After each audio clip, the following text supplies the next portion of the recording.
E se eu te dissesse que o Vaticano sabe sobre o pé grande há séculos, mas que, nos últimos 500 anos, fomos enganados para desviar o olhar? E como você está prestes a ver, o Vaticano está longe de ser o único. Nos últimos 100 anos, mais ou menos, temos perseguido essa sombra com moldes de gesso e câmeras de trilha. Tratamos o pé grande como uma história de fantasma. Zombamos das testemunhas. Ridicularizamos as evidências porque são granuladas, desfocadas ou porque são apenas histórias contadas ao redor de uma fogueira. Exigimos provas, dizemos: mostre-me as evidências, mostre-me o corpo, mostre-me um vídeo nítido, mostre-me algo que eu não possa negar. Todas essas são perguntas justas e, aliás, todas elas também têm respostas sólidas. Mas e se, fundamentalmente, o problema não for a evidência? E se o problema for onde temos procurado por ela? Estamos procurando provas do Sasquatch na lama. Estamos procurando por isso nos imagens borradas de câmeras trêmulas. E essas abordagens, aliás, não deixam de ter mérito. Mas, e se a prova mais clara da história não estiver presa em alguma câmera de trilha de caçador por aí? E se isso não estivesse escondido apenas nas florestas esse tempo todo? Você pode perguntar: não precisamos da ciência moderna para ter esperança de confirmar a existência desses seres? Talvez não. E se eu dissesse que a documentação anatômica mais detalhada do pé grande não está escondida em algum arquivo policial empoeirado no estado de Washington? E se eu dissesse que nos últimos 5 séculos, milhões de pessoas passaram bem ao lado dela? Elas olharam nos olhos dela, até pagaram ingresso para vê-la e depois foram embora sem perceber o que estavam vendo. E se a verdade sobre o pé grande estivesse escondida à vista de todos em uma pintura com séculos de existência no teto de uma das instituições mais antigas ainda em funcionamento na Terra? Hoje, vamos voltar no tempo e revisitar esse lugar para mostrar por que essa evidência crucial, além de muitas outras semelhantes, foram ignoradas por mais de meio milênio. Vamos começar nossa jornada juntos, viajando para o Vaticano. O rosto esquecido.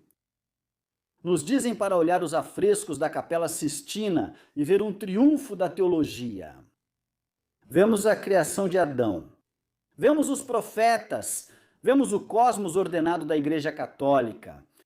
Mas se você abaixar os olhos, se olhar para a parede atrás do altar, em uma parte da pintura muitas vezes obscurecida por velas, essa ordem aparente desmorona em caos.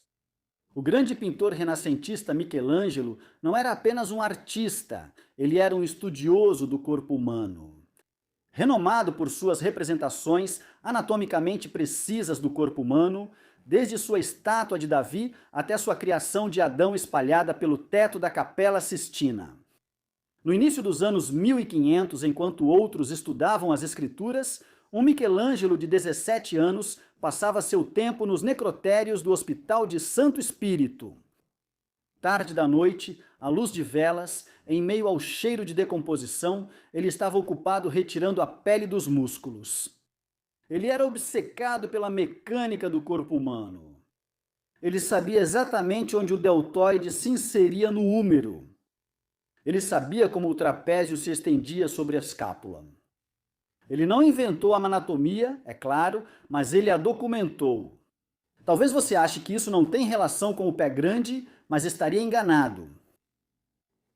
Quero que você olhe para esta figura bem aqui. Essas criaturas foram pintadas por Michelangelo na Capela Sistina há mais de 500 anos.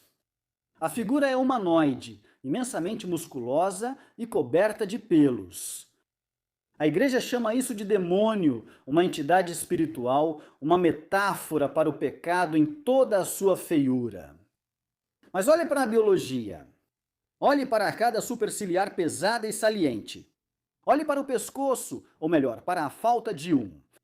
Os músculos trapézios são tão desenvolvidos que engolem completamente o pescoço. Parece familiar? Também me pareceu. Na verdade, todas essas são características comumente relatadas em avistamentos de Sasquatch ao redor do mundo atualmente. Mas, ao contrário do que muitos pensam, esses avistamentos não começaram quando Roger Patterson registrou suas imagens famosas em 1967.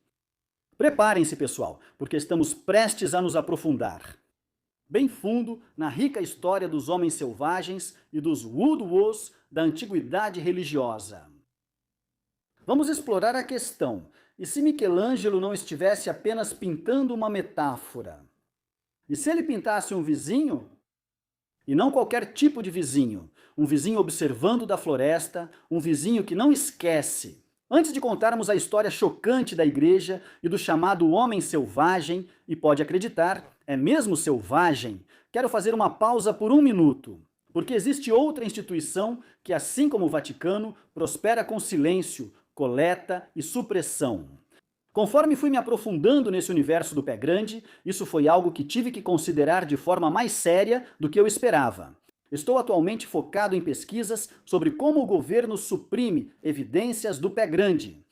Como avistamentos, relatos e até registros simplesmente desaparecem silenciosamente da vista do público. E quando você começa a investigar assuntos assim, você percebe outra coisa. Quanto de você já está por aí? Seu nome, seu endereço residencial, seu número de telefone, seus parentes, tudo isso pode estar sendo coletado e vendido para quem pagar mais por corretores de dados e sites de busca de pessoas, muitas vezes sem que você sequer saiba que isso aconteceu. Ok, vamos sair da Capela Sistina por um segundo. Se as figuras peludas de Michelangelo fossem apenas uma escolha artística estranha, uma anomalia, então poderíamos simplesmente ignorá-las. Mas elas não são apenas uma anomalia, e você vai entender o porquê. Porque agora vamos viajar apenas algumas centenas de quilômetros ao norte até a igreja de Sacco, na Lombardia. Esta pintura foi feita mais ou menos na mesma época que a obra de Michelangelo na Capela Sistina. Olhe para isso. Isso não é um demônio. Não é uma metáfora para o pecado. É uma entidade biológica. Na verdade, era tão conhecido na região na época como uma entidade biológica que os moradores locais até tinham um nome para isso. Eles o chamavam de Homo Salvadego, o homem selvagem. Reparem nos detalhes aqui. Os pelos cobrindo o corpo, mas deixando o rosto exposto. O enorme porrete, uma ferramenta, mas uma primitiva. O tamanho impressionante de seus membros. Se você mostrasse essa pintura para uma testemunha de Sasquatch do noroeste do Pacífico hoje, ela não diria apenas: "Ah, isso é uma metáfora medieval para o pecado". Eles diriam: "Foi isso que eu vi atravessando a estrada". Então, a grande questão é: por que homens obcecados com o realismo anatômico pintariam criaturas que combinam perfeitamente com a descrição do pé grande norte-americano? Será que Michelangelo, por coincidência, imaginou um pé grande moderno há mais de 500 anos? Ou será que ele viu um esboço em algum lugar, ouviu o relato de um viajante, ou talvez tenha visto um com seus próprios olhos, bem, nos Alpes italianos, certo dia? Se vocês estão prontos para ir mais fundo, pessoal, fiquem por aqui, porque pelos próximos minutos vamos desmontar a mitologia do homem selvagem.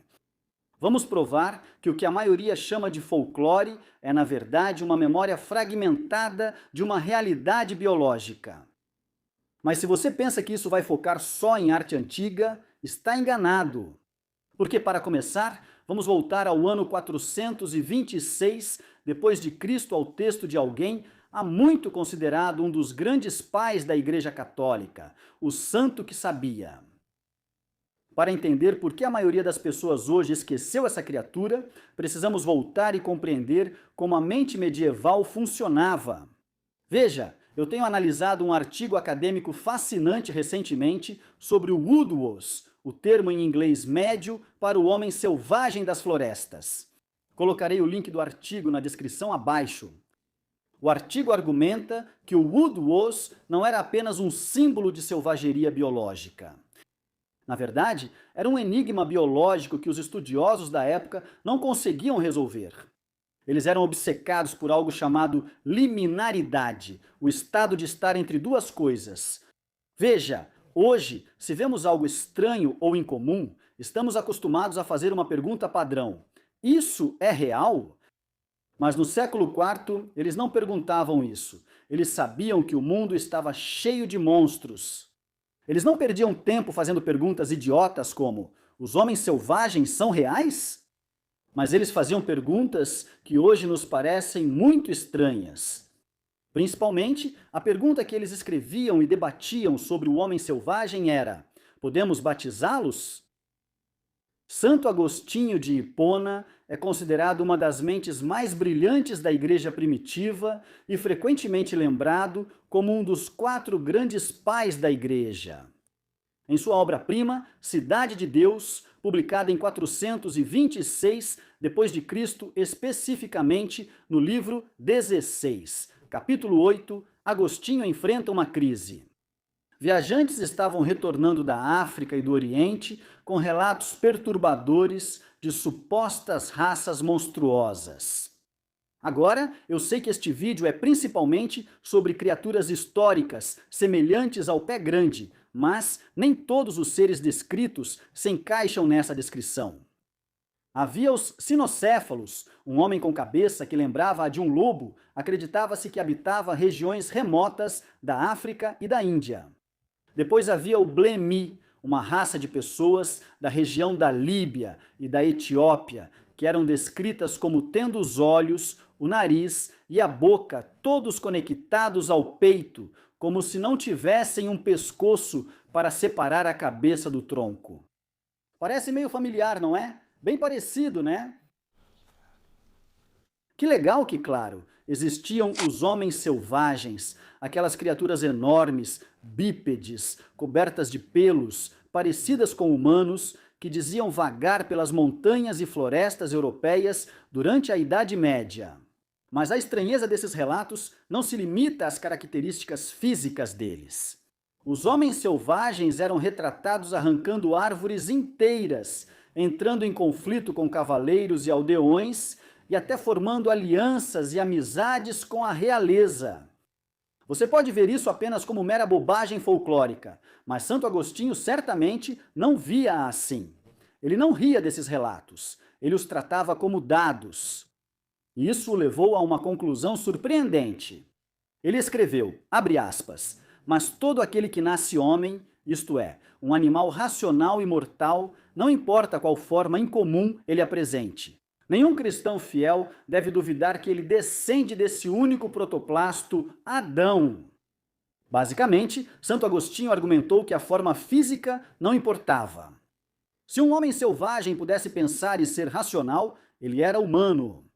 Se um homem selvagem pudesse raciocinar, então ele tinha uma alma. Agostinho não estava debatendo a existência deles. Ele debatia a salvação deles. E ele acreditava claramente que eles eram, no mínimo, humanos. Essa brecha teológica manteve o homem selvagem no âmbito da humanidade por 1000 anos. Isso impediu que eles fossem classificados puramente como animais, pelo menos até a chegada do BFRO. Mas isso criou um grande problema. Se esses homens selvagens eram humanos, por que viviam como feras? Por que eles eram cobertos de pelos? Por que eles pareciam não ter linguagem? Essa tensão, essa liminaridade entre homem e besta é a chave para todo o mistério. Porque, como estamos prestes a ver, os escritores da Idade Média não estavam registrando contos de fadas. Eles registravam relatos de campo consistentes sobre uma espécie que não conseguiam classificar. Woodwolves, o povo selvagem das florestas da Europa. Como eu disse antes, o termo woodwolves vem da palavra em inglês antigo para ser da floresta, ou homem selvagem das matas. Mas esta próxima parte é a mais chocante. Acredite ou não, as primeiras referências a esses homens selvagens das matas datam do século XII, há quase 1000 anos. E logo de cara, vemos a confusão. Na tradução da Bíblia de Wycliffe, publicada pela primeira vez em 1382, os tradutores tiveram um desafio estranho. Eles tiveram que tentar descrever as criaturas que habitariam as ruínas da Babilônia. Foi então que eles escolheram a palavra woodwolves. Eles listaram os Wood Wolves junto com dragões, avestruzes e, entre aspas, bestas peludas. No contexto desse relato, o Wood Wolves é claramente considerado um animal. Ele pertence à natureza selvagem, faz parte da fauna. Mas, como você está prestes a ver, o Wood Wolves era claramente muito mais do que um animal. Esta é A Luta na Floresta, de Hans Birkmeier Bremylius. Foi feita por volta do ano 1500. A imagem retrata um confronto violento e dinâmico na selva densa e emaranhada. Ela apresenta duas figuras distintas travando um combate. À esquerda, neste canto, está um guerreiro humano vestido com uma armadura completa de placas. Ele está avançando, empunhando uma enorme espada larga com as duas mãos. À direita está uma figura imponente e peluda, um homem selvagem, ou Wood Wolves. Ele está nu, coberto inteiramente por pelos ou pelagem espessa, e é obviamente significativamente maior e mais alto do que o cavaleiro. Em vez de uma arma forjada, ele empunha um tronco de árvore arrancado como um porrete. O que é realmente interessante aqui é que o artista não desenhou um dragão. Ele também não desenhou uma quimera ou um demônio alado. Ele desenhou um hominídeo bípede, coberto de pelos e empunhando uma arma improvisada, uma árvore arrancada do chão. Isso parece menos mitologia e, sinceramente, mais uma realidade biológica assustadora. Agora, tenho certeza de que alguns de vocês, céticos, estão pensando que estou falando bobagem e ainda estão convencidos de que tudo isso não passa de contos de fadas. Mas se fosse puramente simbólico, por que a morfologia é tão consistente? Dos Wood Wolves, da Europa medieval ao Sasquatch, do noroeste do Pacífico, o Yaoi, da Austrália, o Yeti, do Himalaia, os detalhes permanecem assustadoramente específicos e consistentes. Não importa onde você vá no planeta ou qual seja o período de tempo. A imensa força na parte superior do corpo, a cobertura total de pelos, o tamanho impressionante. Veja, as metáforas mudam para se adequar à cultura, elas mudam conforme um determinado movimento político ou religioso. Mas o homem selvagem, ele permanece o mesmo. Ele é uma constante. E quando algo se recusa a mudar ao longo de milhares de anos de narrativas humanas, precisamos nos perguntar a questão desconfortável. Estamos preservando um mito aqui? Ou estamos nos lembrando de uma espécie? Agora, se você me perguntar, tudo o que mostrei até agora já é impressionante o suficiente, mas os relatos consistentes da história não param por aqui. Volte comigo algumas décadas até 1483. Vamos dar uma olhada juntos nas Fábulas de Esopo, de William Caxton.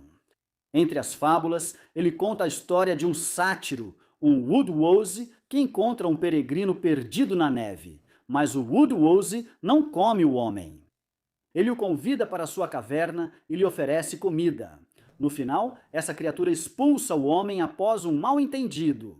Um mal-entendido que demonstra a capacidade da criatura de reconhecer a hipocrisia.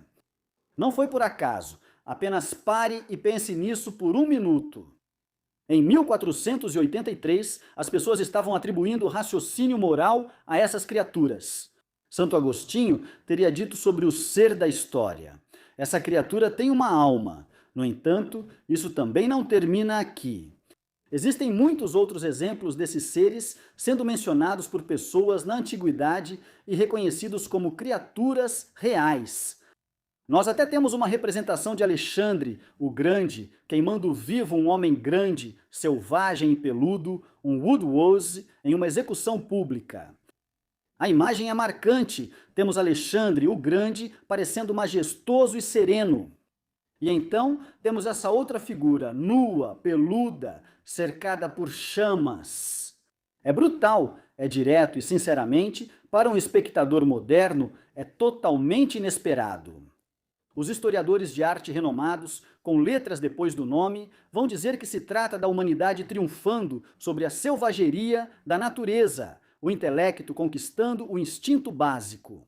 Eles vão te dizer que simboliza Alexandre levando a cultura grega ao Oriente bárbaro. Mas vamos olhar para a imagem de novo e desta vez tentar esquecer o simbolismo por um momento. E se isso não for uma metáfora? E se for um relatório de campo? Veja, o exército de Alexandre não atravessou apenas regiões em branco nos mapas.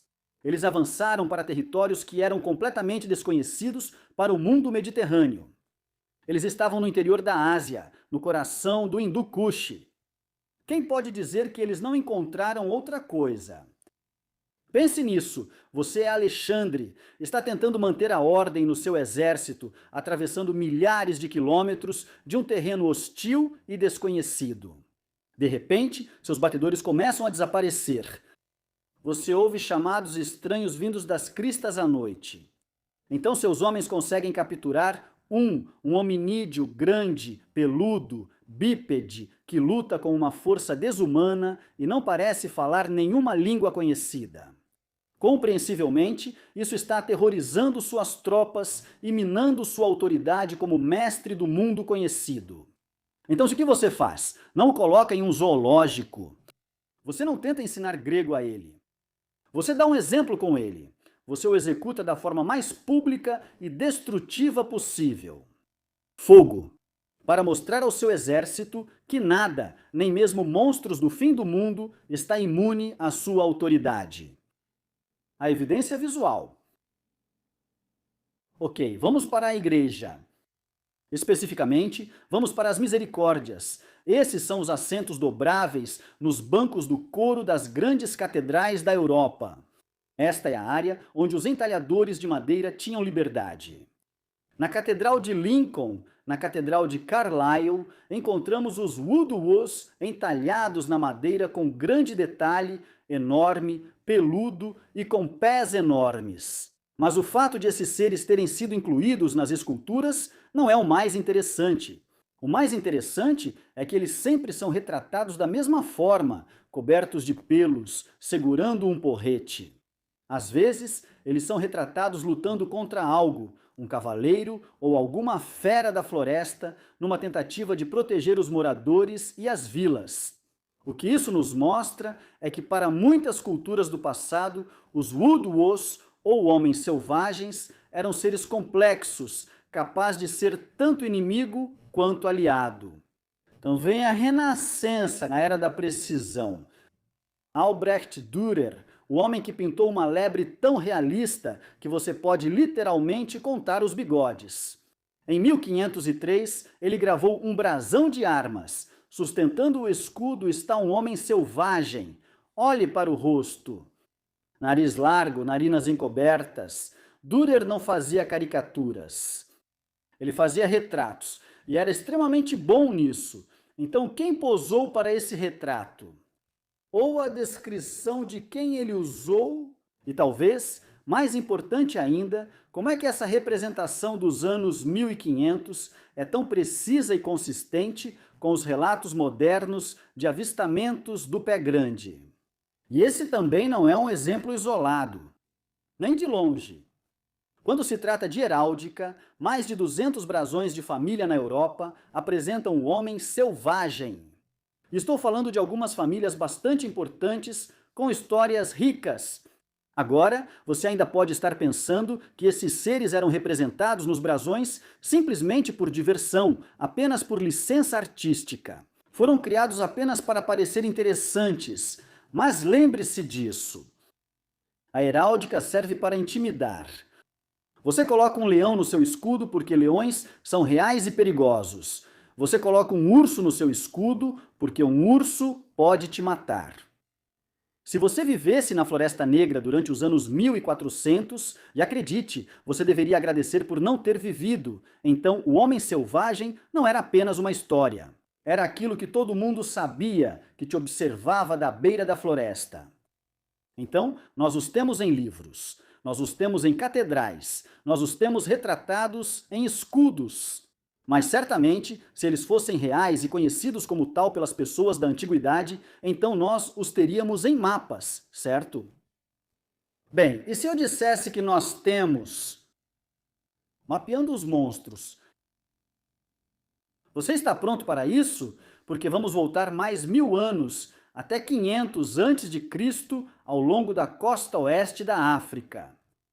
Entra Hanno, o navegador. Ele foi um renomado explorador naval da antiga Cartago, que explorou a costa oeste da África com 60 navios e algo entre 5.000 e 30.000 homens. A missão era estabelecer colônias para Roma. Ele escreveu tudo sobre suas aventuras em um périplo ou um diário de bordo. De acordo com o périplo, Hanno navegou pela costa oeste da África, possivelmente até Serra Leoa ou Gabão, por volta de 500 a.C. Na etapa final da viagem, eles descobriram uma ilha dentro de uma lagoa que Hanno descreveu como habitada por pessoas selvagens. Segundo Hanno, esses homens selvagens eram, na verdade, em sua maioria, mulheres grandes com corpos cobertos de pelos. Hanno e seus homens tentaram capturá-los, mas os poucos homens eram rápidos demais e escaparam subindo pelos penhascos e jogando pedras nos marinheiros lá embaixo. A tripulação conseguiu capturar 3 mulheres, mas elas morderam e arranharam os marinheiros com tanta ferocidade que os homens acabaram matando-as. Os marinheiros então esfolaram os corpos e levaram as peles de volta para Cartago. Plínio, o Velho, escreveu mais tarde que essas mesmas peles ficaram penduradas no templo de Juno até que os romanos destruíram Cartago, 350 anos depois, em 146 a.C. Você pode até ser tentado a descartar essas histórias como mais contos de fadas, mas repare nos detalhes familiares. Hanno escreveu que eles jogavam pedras para se defender. Ele escreveu que subiam rapidamente pelos penhascos. Ele escreveu que eram pessoas. Agora, eu sei que alguém vai tentar checar os fatos sobre isso e provavelmente vai tentar apontar um erro que acha que eu cometi nos comentários. Então, deixa eu me adiantar. Nas traduções, Hanno realmente chamou esses homens e mulheres selvagens de gorilas. Mas acredite ou não, a maioria dos historiadores hoje concorda que o que Hanno e sua tripulação encontraram não eram gorilas como entendemos hoje. Na verdade, eram pessoas enormes, peludas e selvagens, tão fortes que um comandante da marinha romana, com 60 navios sob seu comando e todos os seus homens, não conseguiu conter 3 fêmeas sem arriscar suas vidas. Só pense nisso por um momento. Soldados romanos com tecnologia romana e armas romanas, ferramentas e táticas romanas. Eles não conseguiram conter 3 mulheres. O tipo de humilhação que esses homens sofreriam com uma história dessas não me parece algo que Hanno registraria se fosse apenas ficção. Por que ele faria isso? A menos, é claro, que seja um relato preciso do que realmente aconteceu. Um cético poderia dizer: naquela época viam tudo como monstros e nem sabiam o que observavam. E, francamente, isso é, de certa forma, um comentário justo. Mas se isso for verdade neste caso, então explique o que vem a seguir. Vamos avançar mais de 2.000 anos até meados do século XIX, quando o explorador David Thompson estava mapeando o noroeste americano. Thompson era um homem da ciência, um agrimensor. Ele está lá explorando esse território virgem quando encontra pegadas nas montanhas rochosas. Sendo um explorador sério e um homem da ciência, ele não simplesmente ignora e diz: "Ah, pegadas grandes." Ele mede uma das pegadas, 14 polegadas de comprimento por 8 de largura. Ele observa que as marcas das garras são curtas, não correspondendo às de um urso. Ele chega ao ponto de calcular o peso necessário para deixar uma marca dessas. David Thompson mapeou metade do continente. Se ele diz que viu um rastro que não pertencia a um urso ou a um humano, por que deveríamos assumir que ele estava errado? Até mesmo Carl Linnaeus, o pai da taxonomia moderna, o cara que inventou a forma como nomeamos os animais, incluiu Homo ferris, ou homem selvagem, e Homo troglodytes, ou homem das cavernas, em sua classificação dos primatas.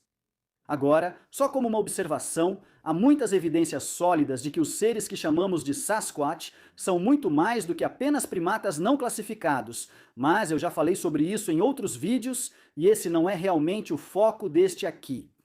A questão é que grandes homens da ciência, como Linnaeus, não achavam que esses seres eram mitos. Ele achava que eles eram uma espécie que ainda não tínhamos encontrado. Então temos os artistas, temos os sacerdotes, os cartógrafos, os exploradores, os biólogos.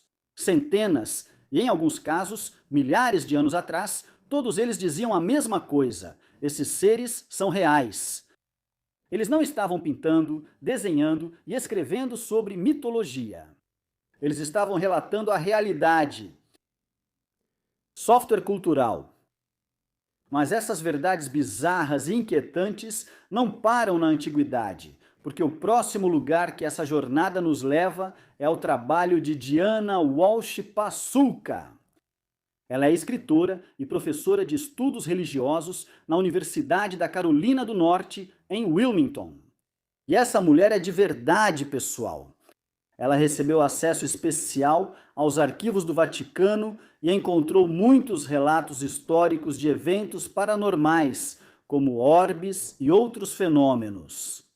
Ela faz uma ligação entre esses relatos e as experiências modernas com OVNIs, sugerindo que alguns milagres tradicionais podem, na verdade, ser encontros contemporâneos com OVNIs, desafiando a visão mais tradicional e estabelecida da Igreja. No livro dela, American Cosmic, ela estuda o fenômeno dos OVNIs sob a ótica da antiguidade religiosa. Ela faz isso analisando pinturas, afrescos, lendo diários e artigos de toda a história. O argumento básico dela é que o fenômeno em si é constante, mas a nossa interpretação muda ao longo do tempo de acordo com a nossa cultura. Ela chama isso de software cultural.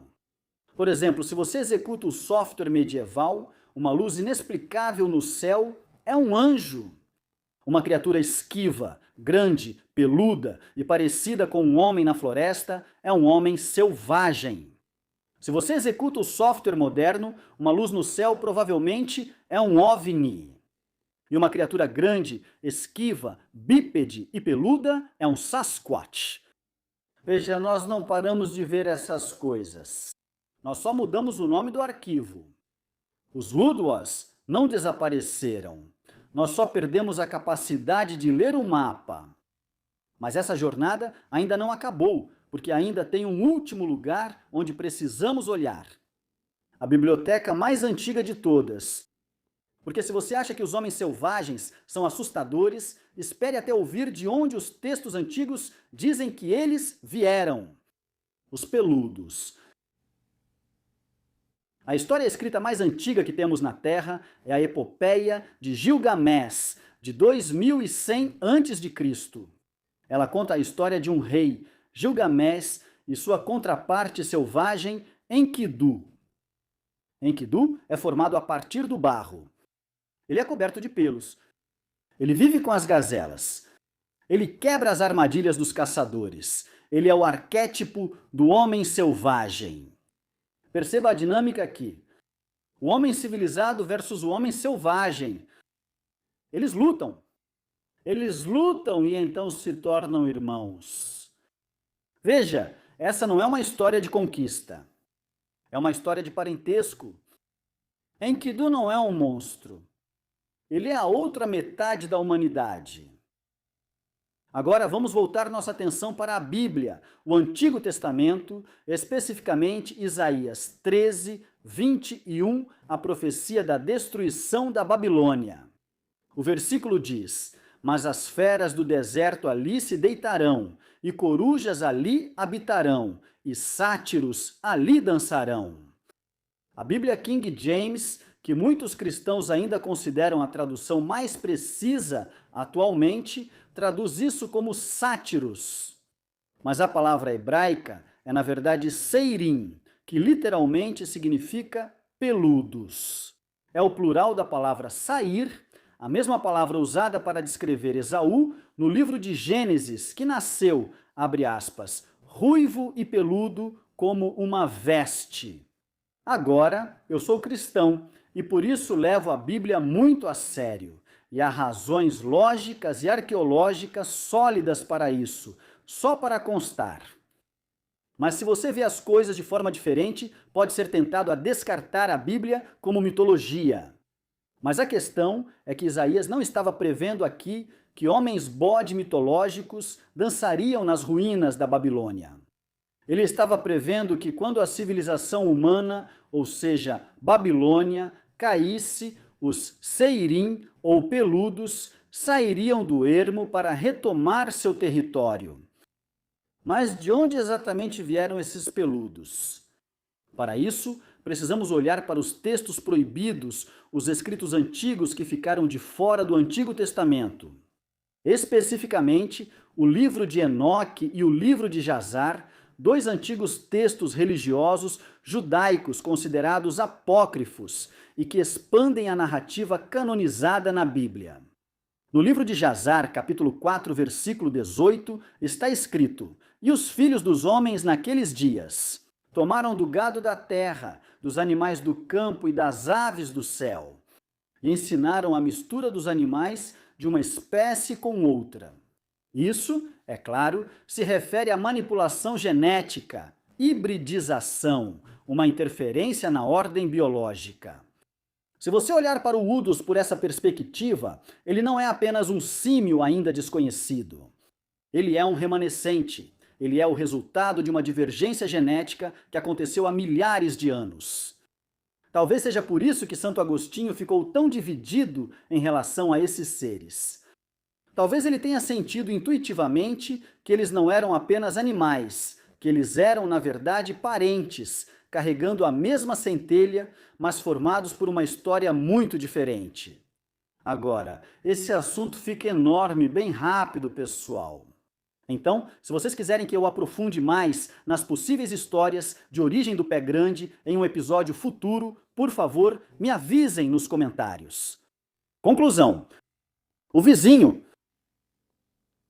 Hoje cobrimos 4.000 anos de história. Analisamos a anatomia inquietante dos demônios de Michelangelo. Lemos os relatos de campo de Santo Agostinho e Rano, o navegador, e a heráldica dos cavaleiros alemães. Considerando tudo isso, pessoal, essas evidências são esmagadoras. Compartilhamos este planeta com outra inteligência desde que existimos. Nós lutamos contra eles. Nós negociamos com eles. Nós os pintamos em tetos, os esculpimos em madeira e os demonizamos. Nós somos, honestamente, uma espécie tão arrogante e esquecida. Achamos que já mapeamos cada centímetro deste mundo e aprendemos tudo o que há para saber sobre a ordem natural. Mas o homem selvagem é o fantasma na máquina.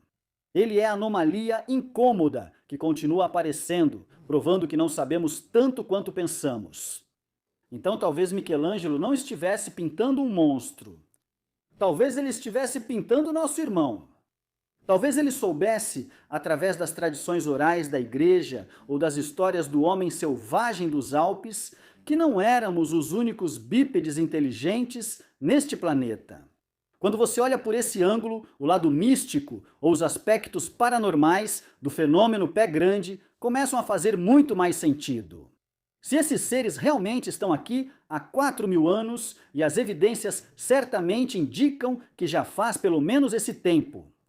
Se eles eram os vigilantes de Enoque, se eles eram o Enkidu para o nosso Gilgamesh, então eles não são apenas animais, pessoal. Eles são algo totalmente diferente. Algo antigo e provavelmente muito mais inteligente do que nós. Algo que sabe como se esconder de nós, porque eles vêm se escondendo de nós desde que os muros da Babilônia foram construídos. Nós, eu incluso, passamos tanto tempo tentando provar que o Sasquatch existe. Mas olhando para a Capela Sistina, olhando para os mapas antigos, olhando para os textos da antiguidade, na verdade eu não acho que estamos descobrindo nada. Eu acho que estamos apenas nos lembrando. Só precisamos ser corajosos o suficiente para olhar para cima e admitir o que vemos. Então é isso aí. Prova de que esses seres foram vistos e compreendidos por centenas de anos antes que a ciência moderna decidisse abordar o assunto. Então, o que você acha de tudo isso? Para mim, isso coloca ainda mais em dúvida a hipótese do grande símio e realmente levanta sérias questões sobre o que significa ser humano ou ser uma pessoa. Comente sua opinião e, se gostou do vídeo, ajude o algoritmo curtindo e compartilhando com família e amigos. Isso ajuda muito. Se você quiser apoiar o canal e minha pesquisa mais de perto, então inscreva-se no meu Patreon. O link está na descrição abaixo. Muitos benefícios e conteúdo exclusivo, diferentes níveis de assinatura. Muito obrigado por assistir. Eu realmente aprecio cada um de vocês. Vejo todos no próximo vídeo.